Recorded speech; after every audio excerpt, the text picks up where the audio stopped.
Hello, welcome back to another episode of the Element and Architecture podcast. And in this episode, we are diving into an architecture by an architect that we have previously never explored before on this channel. Now, I want to start off by asking the question, what do you think is the biggest problem that our world faces today? Now, there might not just be one answer, there might be several. And I would say one of the biggest problems posed to today's world is probably climate change. And in the realm of architecture, this problem really translates to the question of how we make environmentally sustainable architecture. How do we minimize the damage architecture has on the environment through design, and how do we ensure that this architecture lasts through time and space? The question of sustainability came to light. Well, the question of sustainability in the architecture realm really came to light with the rise of architect Buckminster Fuller. Now, Buckminster Fuller, often affectionately known as Bucky, was a forward-thinking architect known for his pioneering work as a system theorist, inventor, and futurist, and also, of course, as an architect.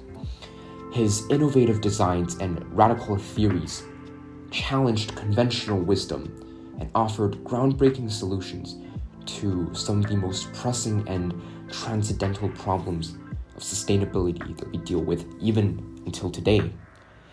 And at the heart of Fuller's philosophy was a profound belief in the power of design through uncovering the principles or patterns governing the universe, as well as quote-unquote, finding ways of doing more with less to the end that all people everywhere can have more and more. That is a quote by Buckminster Fuller himself. And one of Fuller's most groundbreaking works was his popularization of geodesic domes, which is an architectural model that he has proposed and has been perfecting throughout his architecture career. Now, Fuller's most successful geodesic dome work is his Montreal Biosphere.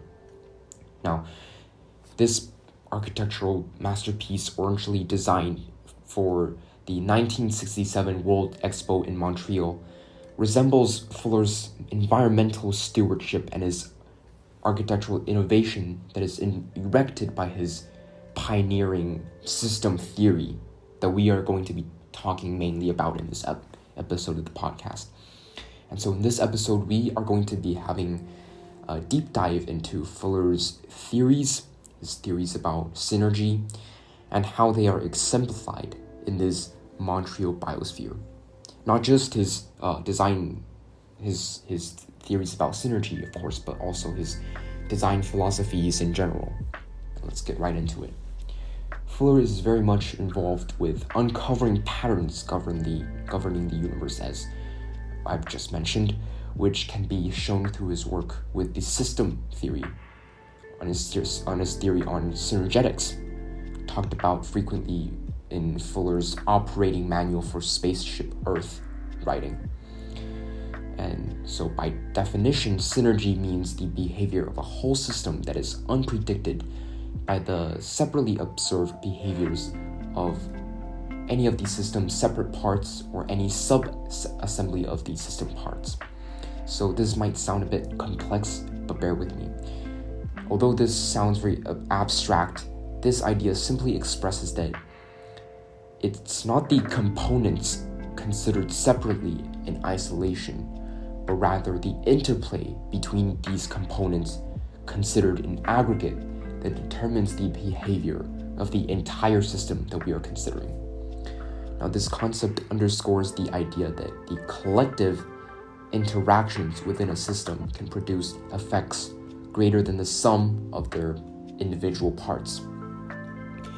Now, this is the main idea of the theory of synergy that Buckminster Fuller has pioneered in developing. And this philosophy surrounding his theories of systems, particularly synergy, is fully shown in his masterpiece, his most famous work, the Montreal Biosphere. Now, the geometry, the biosphere, first of all, is a dome. The geometry of the dome is based on an icosahedron formed by the integration of pentagons into a hexagonal grid. Now, the clarity of this geometry, however, is blurred in the patterns formed by the triangular struts that is dispersed across the volume of the dome that distributes its forces in the most efficient manner and promises of the structural integrity of the architecture. And so this aspect of the design demonstrates Fuller's emphasis on structural integrity and efficiency in his revolutionary architectural work.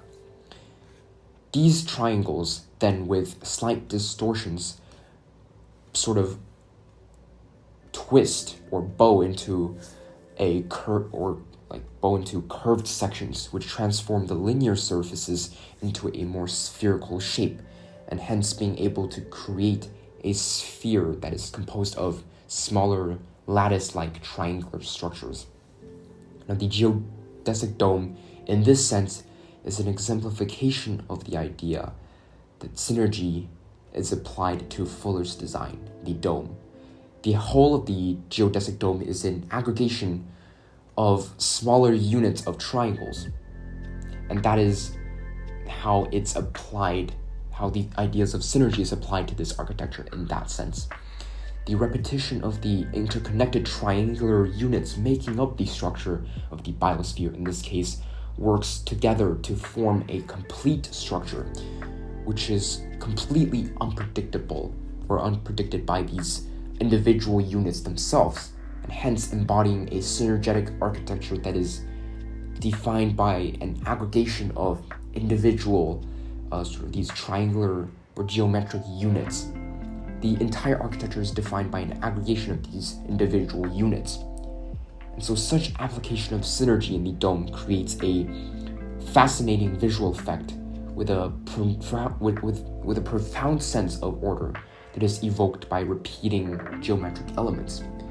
Now, through the abstract and seemingly useless feature, the biosphere shows that it's aesthetically pleasing beyond its modularity that leverages the principles of synergy, and that the biosphere also forms a stark contrast with the simplicity of the perfect sphere and the intricate structure, and in this way generating a very complex visual effect. The structural efficiencies or integrity and the synergetic or modular design that we see in this building are the key elements that Fuller adopted in hopes of making his architectural designs easily replicable and sustainable in the long term. That aligns with his general architectural philosophies and his view of the sustainability in architecture. Now, one interesting thing is that it was burned in a fire in 1976, and there is a newer version of the dome still standing today.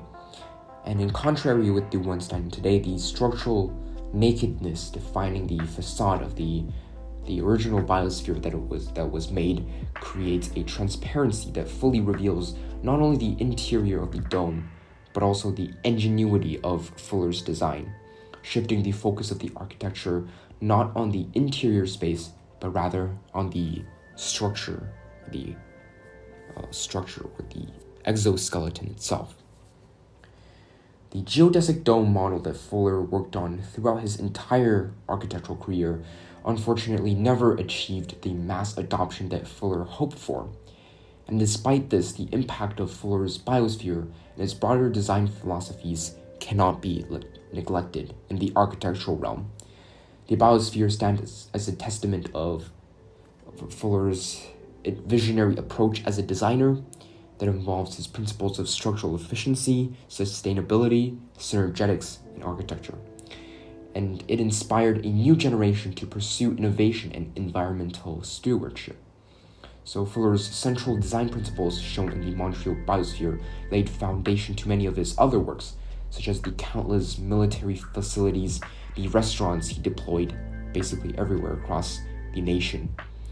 While the geodesic dome may not be ubiquitous, the underlying principles that Fuller championed, the idea of sustainability and synergy, etc., continued to last today, and is in fact embraced as the key design principles of most architecture today, like the modern-day skyscrapers we see in cities. And now I would like to end the podcast episode with one humorous quote by Buckminster Fuller himself. That is, human beings always do the most intelligent thing after they tried every stupid alternative and none of them have worked. I think after today's podcast episode, many people that are listening will think that Fuller is pushing humanity towards the intelligent path instead of the stupid path that he has talked about. And that is it for this episode of the Element in Architecture podcast. And I'll see you guys in the next episode. Bye.